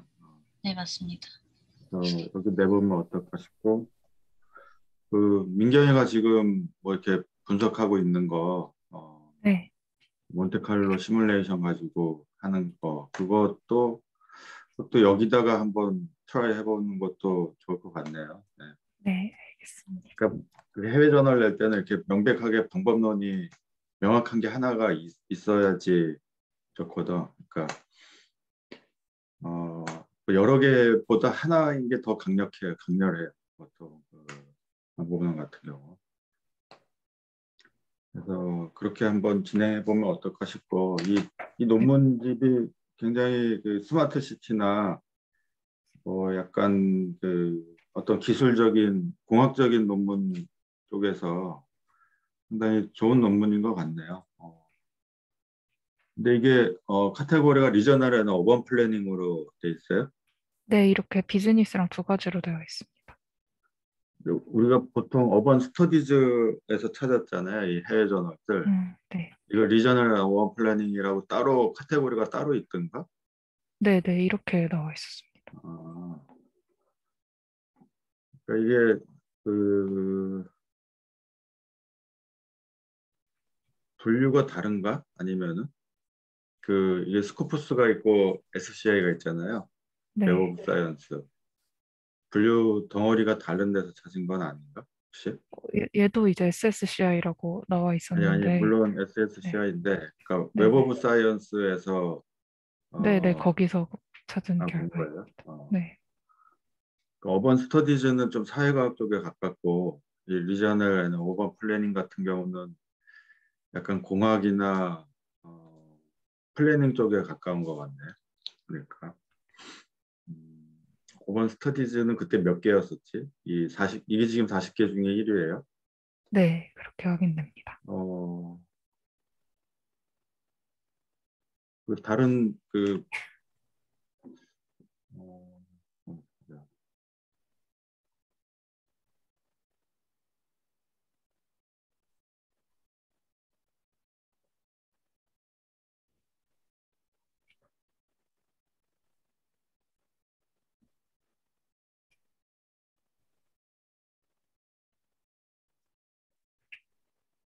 어, 그러네. 이게 지금 저널 오브 플래닝 에듀케이션 리서치 얘가 1등인 줄 알았는데 이게 더 높네요. 어, 예전에 그 재윤이가 이렇게 조사해서 엑셀에 올려준 거 있잖아요. 아카데믹 네. 저널리스트라고 그거 보니까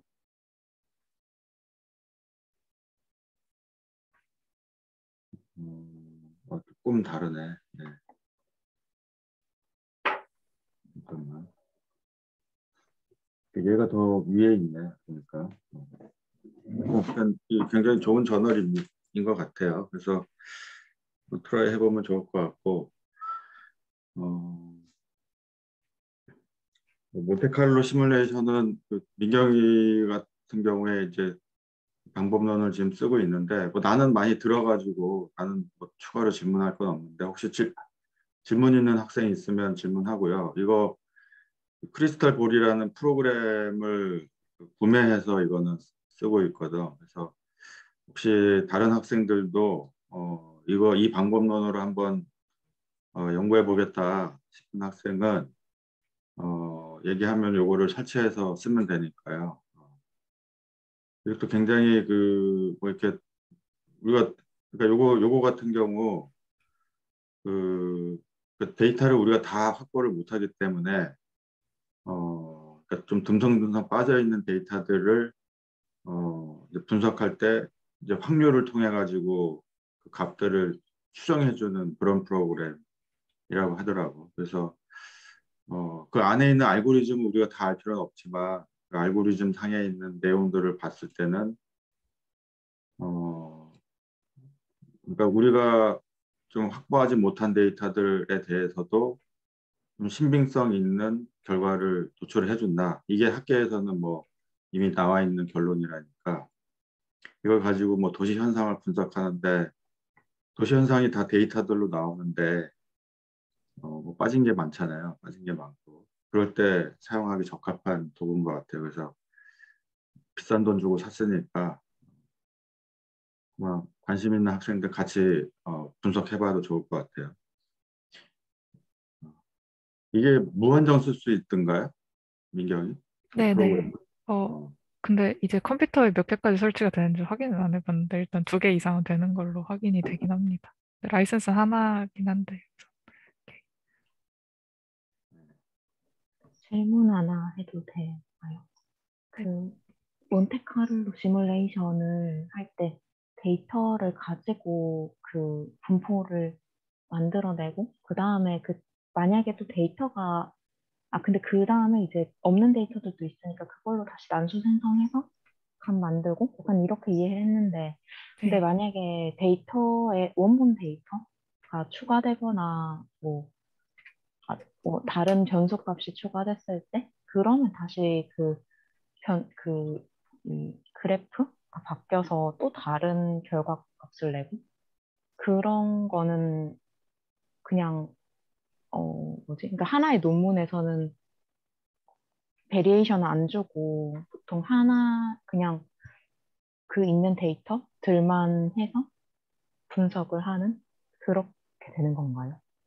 그러니까 어, 그러니까 확률 변수를 네. 가정을 안 하고 확률 변수가 계속 변하는 거를 그러니까 확률 변수를 우리는 데이터를 통해서 그냥 확률 분포를 알아낸다? 이렇게 하잖아요. 그러면 네네. 데이터에 따라서 분포가 달라질 수 있는데 네. 그거를 이 각각의 논문에서는 그냥 본인들이 갖고 있는 데이터로만 파악을 하나요?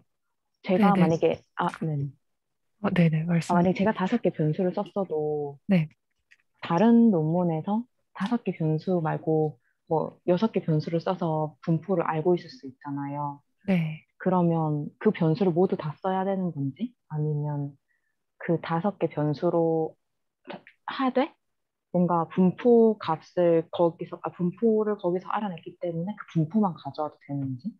아, 우선 분포는 얘가 아무래도 시뮬레이션이기 때문에 한번 돌릴 때마다 확률이 계속 조금씩 다르긴 한데, 이제 기본 가정은, 결론은 하나에 수렴한다라는 걸로 알고 있고, 이, 그 F 함수에 대해서 이 변수가 만약에 4개가 있으면, 4개에 대해서는, 그러니까 이 식에 대해서는 결국 이 4개의 분포는 다 알고 있어야 합니다.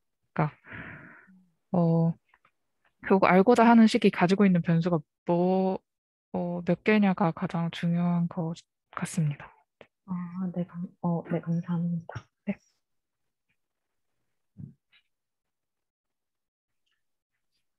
그래요. 잘 들었고 또 좋은 논문 소개해줘서 고맙고요. 자, 이제 이번 그 겨울방학 마지막 그 발표자 김민서 학생 고민해서 설명해 주기 바랍니다.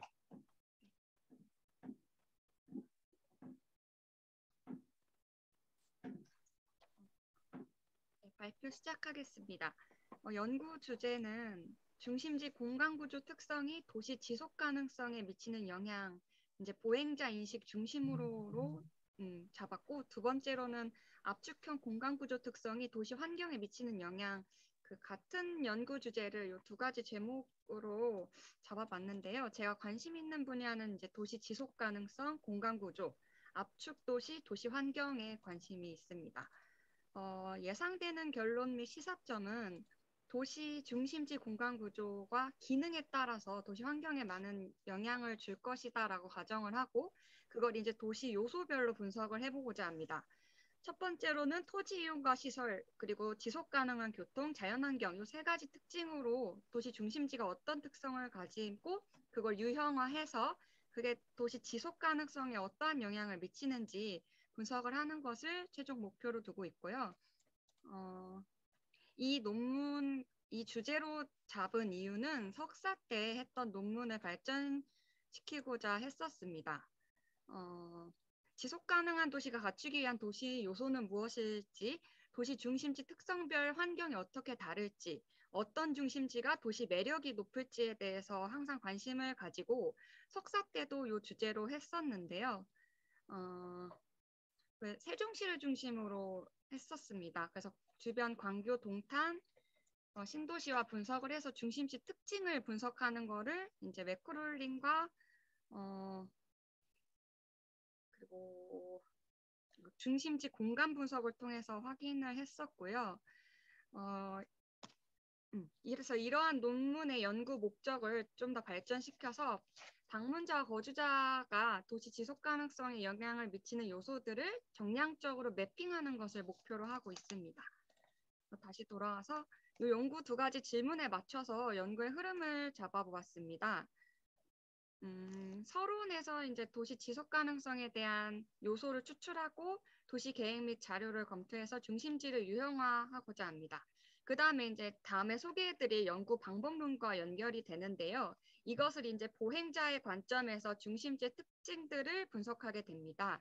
이때 구글 스트리트 뷰를 딥러닝을 통해서 이미지 분류를 하고자 하고 이를 그 다음에 구조 모델로 어떻게 비슷한 유형들이 겹치는지 그 다음에 지속 가능성 지수를 분석하고 마지막에 상관관계를 추출하고자 하였습니다.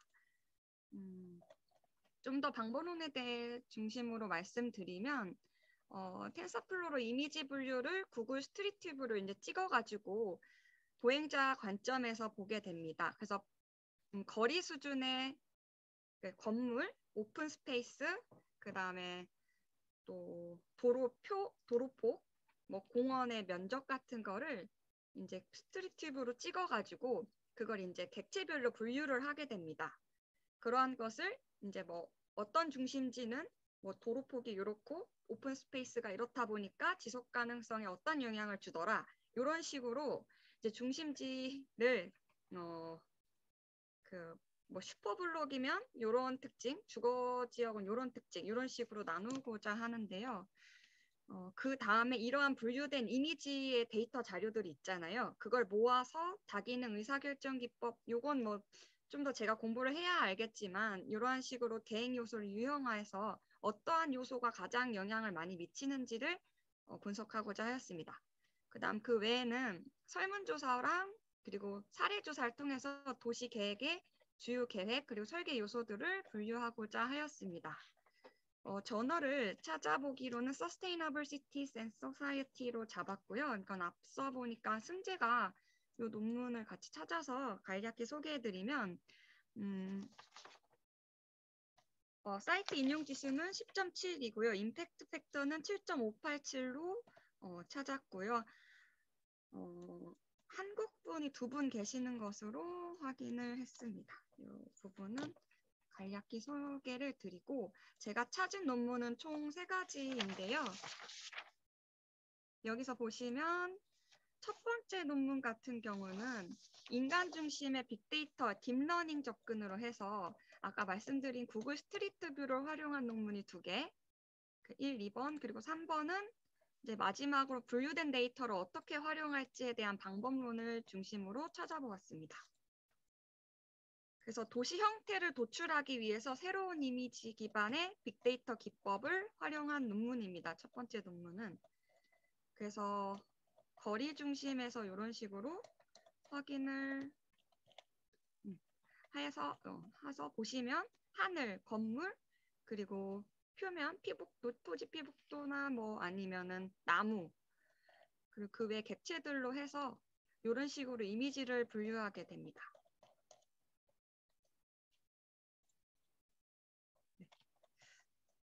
이런 식으로 해서 세 면을 중심으로 그 3D 차원에서 확인을 하게 된다고 논문에 나와 있었는데요. 네. 이런 식으로 몇몇 지역을 추출을 해서 구글 스트리트 뷰를 확인한 것을 알 수 있었습니다. 두 번째 논문도 같은 방법인데요. 얘는 서스테이너블 시티즈에 올라온 거고 얘도 마찬가지로 보시게 되시면 도시 계획을 위해 고밀도 도시에서 도시 형태의 보행자 수준의 녹지 조사라는 제목으로 사용한 논문입니다.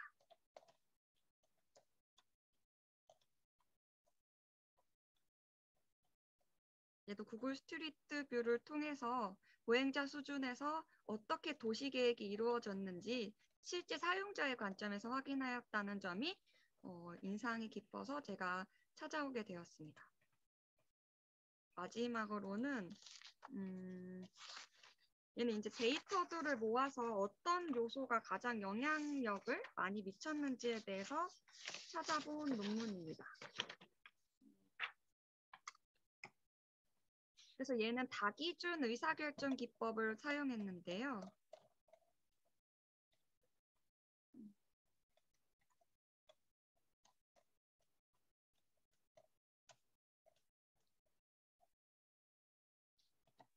이런 식으로 도시 생활 적합성에 대한 이런 여러 요인들을 뽑아내고 이러한 요인 중에서 어떠한 요인이 가장 영향을 많이 미쳤는지를 확인하기 위해서 이러한 방법론을 사용할 수 있다는 것을 알게 된 논문입니다.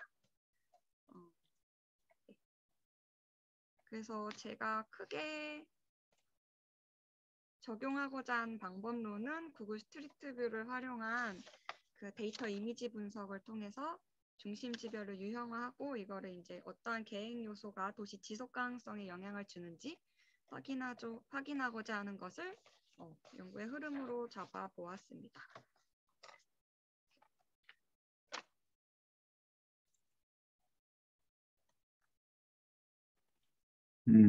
네, 끝났어요? 네.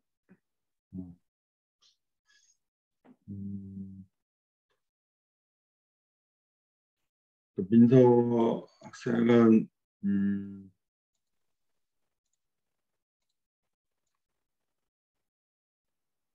그 키워드를 보니까 조금 이렇게 주제가 좀 약간 흩어져 있는 느낌인데요. 약간 중심지나 압축 도시 뭐 이런 거는 이제 약간 도심지에 관심이 있어 보이기도 하고, 이 지속 가능성이나 환경은 좀 다른 얘기인 것 같기도 하고, 아까 그 구글 스트리트 뷰 같은 경우는 이제 또 약간 경관이나 뭐 이런 도시의 어떤 이미지 같은 것들을 다루는 것 같기도 한데,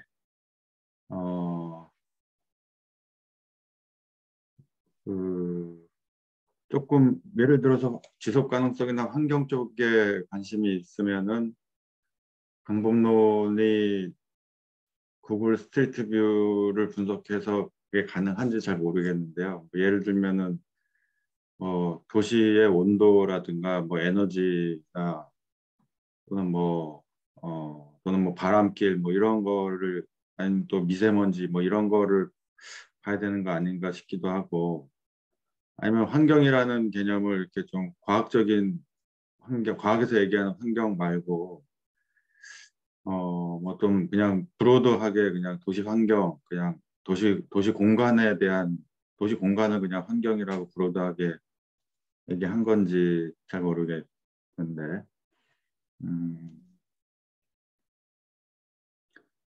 어, 뭐가 어떤 거에 관심이 있나요? 그러니까. 그 지속 가능에 대한 의미가 환경에 초점을 맞추기보다는 제가 잡은 거는 이제 어떻게 도시가 계속적으로 발전해가고 굴러갈 수 있는지 요거에 초점을 맞춰서 이제 도시가 지속 가능한 발전에 초점을 맞췄기 때문에 환경보다는 약간 도시 계획적 차원으로 보았습니다.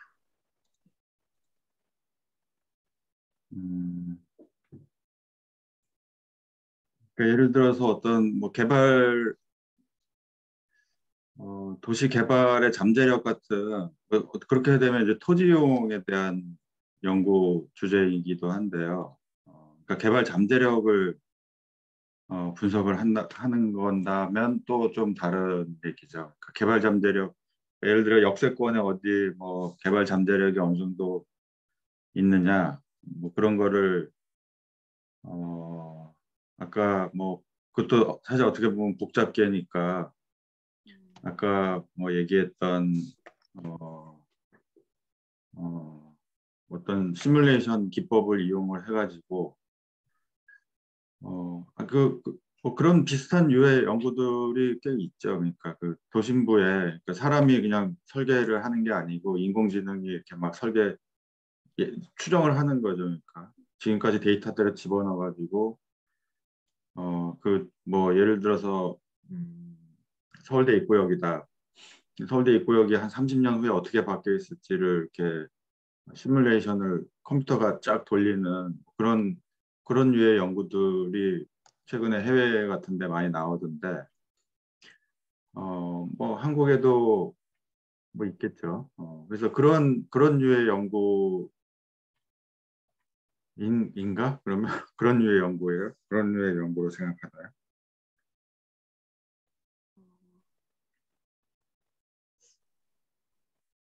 약간 제가 이게 연구 주제 좀 더 구체화시켜야 되긴 하는데 약간 도시가 잘 사람 유입이 많고 잘 작동하기 위한 그런 도시 발전상이라기보다는 제가 좀 더 구체화해서 다음 논문 때 가져오도록 하겠습니다. 근데 약간 다른 방향인 것 같습니다. 네. 그러면은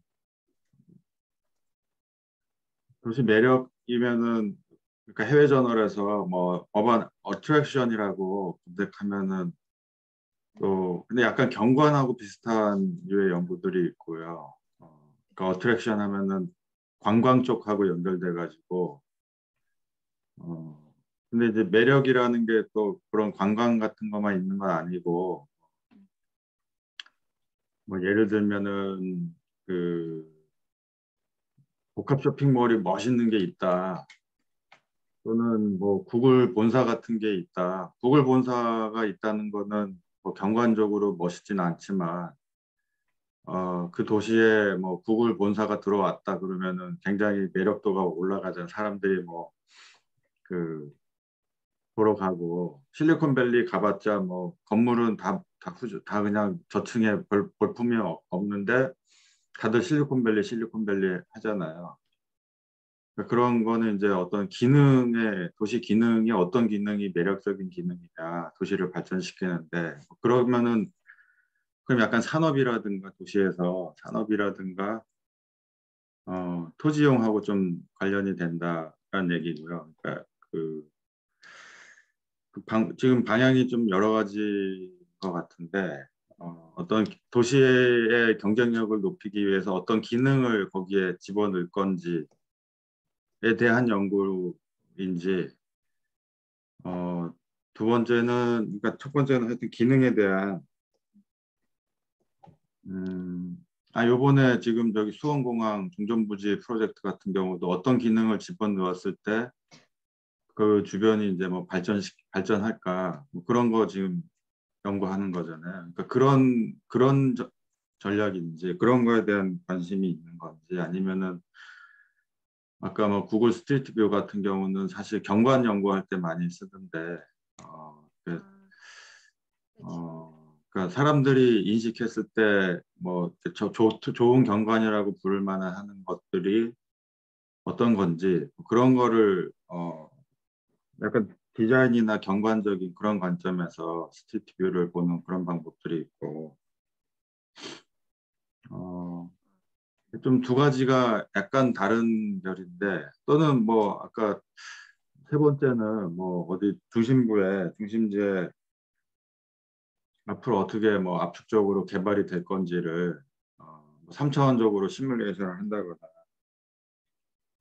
그런 유해가 있고 그 세 가지가 다 각자 다른 박사 논문이 될 수 있는 주제일 것 같거든요. 그러니까 본인이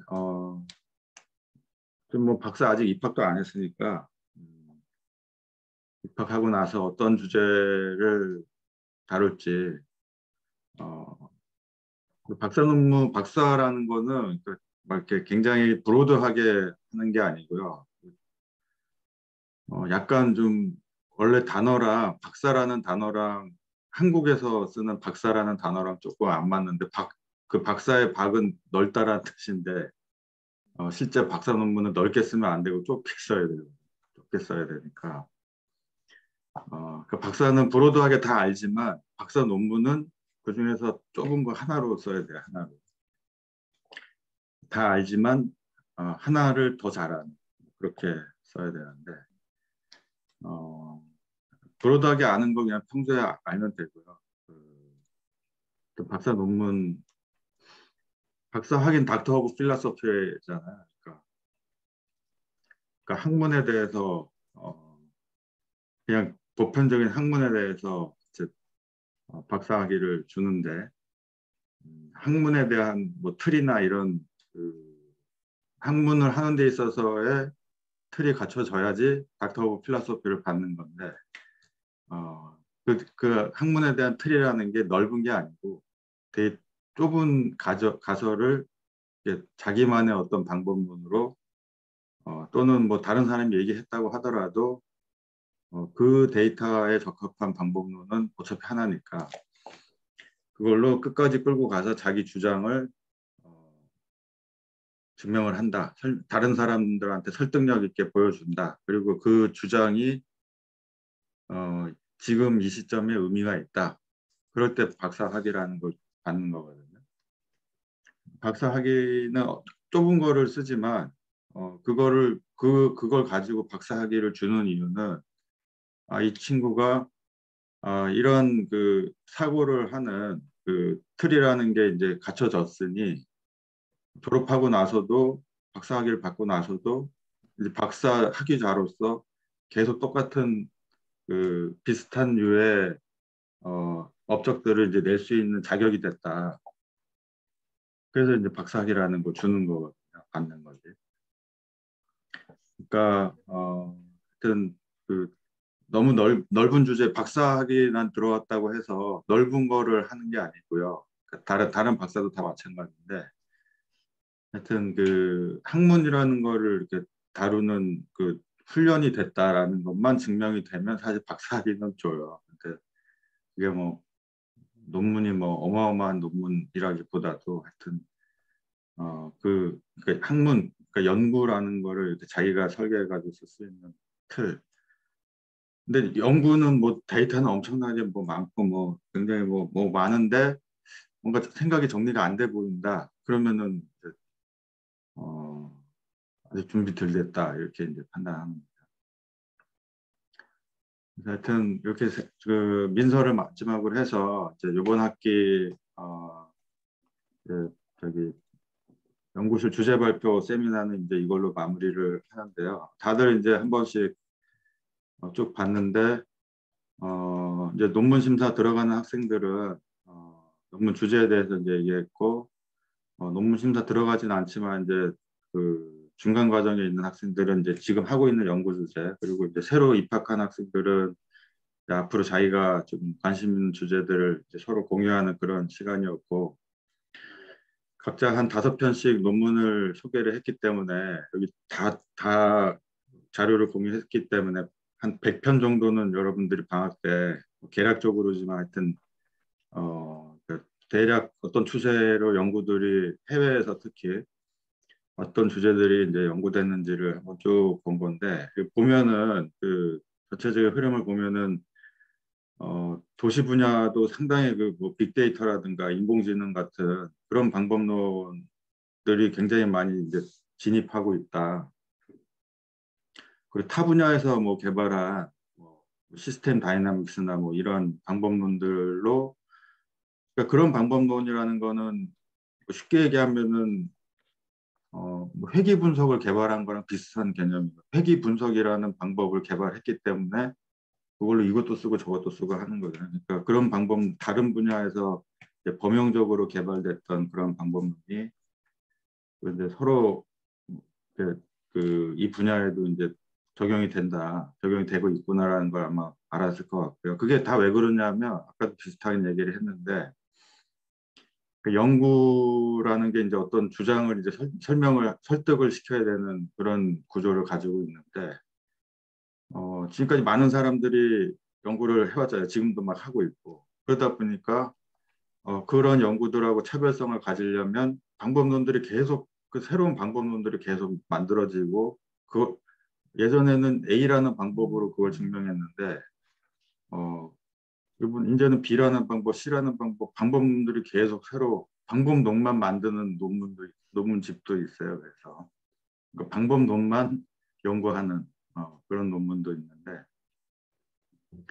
그러니까 그런 식으로 이제 방법론들이 쭉 나오니까 왜 해외 저널을 왜 스터디를 하냐면 그러니까 한국에서 찾아봤자 그 방법론들이 그렇게 폭이 넓지가 않거든요. 그러니까 해외 저널에서 보는 이유는 그 방법론들을 다른 나라에서 쓰는 방법론들을 체크할 수 있기 때문에 그래서 해외 저널을 보는 거예요. 그래서 이번 그 세미나를 통해서도 이제 저 친구는 무슨 방법론을 연구하네. 뭐 방법론으로 따지면 한 10개 이상 소개된 것 같은데요. 이번 세미나 때. 내가 하려던 방법론보다 뭐 저게 더 괜찮다 싶으면 그거를 연구할 수도 있는 거고. 그래서 서로 공유할 수 있는 기회가 된 것 같고요. 그래서 요 찍어서 내가 이렇게 유튜브 같은 데 올려놓는 이유가 나중에 잊어버렸을 때 다시 볼 수 있게 하려고 이제 올리니까 그렇게 진행하면 좋을 것 같고, 각자 이제 한 번씩 쭉 그 연구 주제 발표를 했는데 다음 학기는 이제 학기가 시작됐기 때문에 지금 이제 논문 쓰는 학생들은 나랑 한 달에 한 번 정도 이제 미팅을 할 거고요. 이제 논문을 안 쓰는 학생들은 이번 1학기 내에 한 번 정도 뭐 이런 발표 시간을 이제 가지게 될 거예요. 그래서 요번에 이제 했던 거를 이제 좀 더 업데이트 해가지고 뭐 학술대회 발표도 하고 또 이제 우리 저널에 투고할 의향이 있으면 이제 저널에도 투고하고 그렇게 할 거고요. 예전에는 이제 원래 학기 시작할 때쯤 뭐 PPR이라고 그런 거를 이제 받았었는데 이번에는 아직 받지 않았는데요.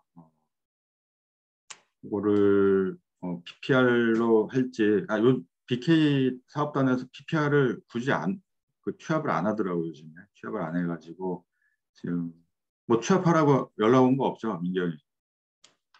네, 없습니다. 그러니까 PPR을 그냥 내가 받아도 되긴 되는데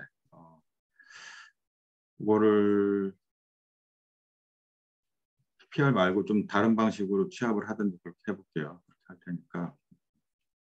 오늘 그 방학 때 세미나는 이제 이것으로 마치고요. 다음 학기 때 이제 또 보도록 합시다.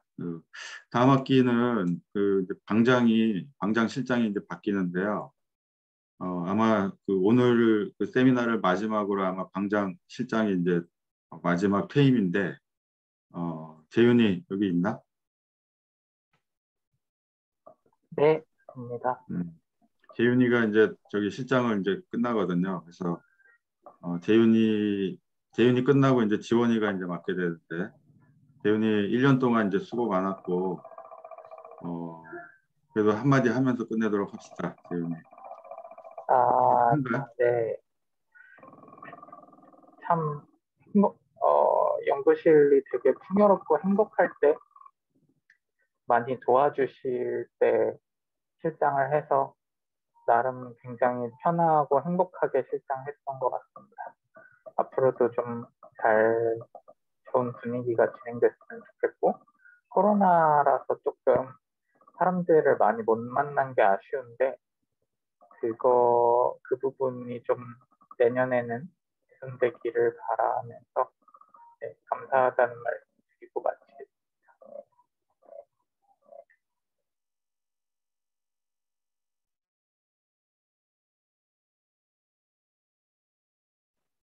그래. 그래서 1년 동안 수고 많았고, 다음은 저기 지원이가 실장을 맡기로 했어요. 네.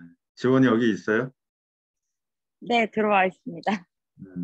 뭐 공식적인 임기는 다음 주 화요일부터인데, 뭐 그냥 다음 주 월요일부터라고 보고 뭐 한마디 하고. 네, 어떻게 보면 연구실 지금 들어온 지 2년도 채 안 됐는데 제가 실장을 맡게 돼가지고 여러모로 조금 도움 받을 일들도 좀 많을 것 같습니다. 그런데 뭐 재윤이가 되게 잘 해줘가지고 또 잘 알려주기도 하고 그래서 잘 물어보면서 연구실 분들 좀 도움 받아가면서 그렇게 아무튼 할 수 있는 한 열심히 약간 재밌는 그런 연구실을 한번 만들어 보겠습니다. 잘 부탁드리겠습니다. 네. 그리고 방장급들이 많았는데 원래 누구였지? 방장이 민경이가 방장이었고 또 승재가 승재도 뭐 맡았었고, 그리고 주연이도 뭐 맡았었죠. 그리고 또 지수까지 해서 이렇게 4명이 운영진으로 있었는데, 지수가 이번 학기에 이제 1학기 때 휴학을 하기로 했고요. 그리고 승재가 그 여러 명이 좀 일을 하다 보니까 좀 합리적이지 않은 것 같은 부분도 있어서 다음 학기는 그 석사급에서 하는 일을 민경이가 다 취합해서 하기로 했어요. 그래서 민경이가 한 학기 더 수고를 해주기로 했고, 그렇습니다. 네. 민경이 잘 부탁해요. 네. 그래요. 그러면 오늘 이 세미나는 계속 승재가 이제 저기 안내도 해주고 그랬는데, 승재 지금 있어요? 네, 교수님. 승재가 이제 지난 학기 이 세미나 담당하고 그랬었는데, 뭐 저기 수원공항 그 프로젝트 참여하면서 좀 일도 많은 것 같고 해서 이걸로 이제 세미나는 이제 마무리하는데, 마지막으로 승재가 요 세미나를 쭉 기획을 했으니까 마지막 코멘트 하고 마무리하겠습니다. 승재. 네. 제가 한 건 없지만 그 연구진 분들과 교수님께서 잘 준비 잘 해주시고 교수님께서도 코멘트 너무 유익하게 잘 해주셔서 저는 이번 3학기 차지만 많이 배울 수 있었던 시간이었던 것 같고요. 다음 여름방학 때도 좋은 세미나 민경이랑 조금 같이 생각해서 조금 도울 수 있는 방향으로 갔으면 좋을 것 같습니다. 너무 고생 많으셨습니다. 감사합니다. 그래요. 승재 수고 많았고, 이것으로 이번 2021년 겨울이죠. 2021년 겨울 연구실 세미나 이것으로 마치겠습니다. 네, 수고 많았어요. 감사합니다. 감사합니다. 감사합니다. 감사합니다.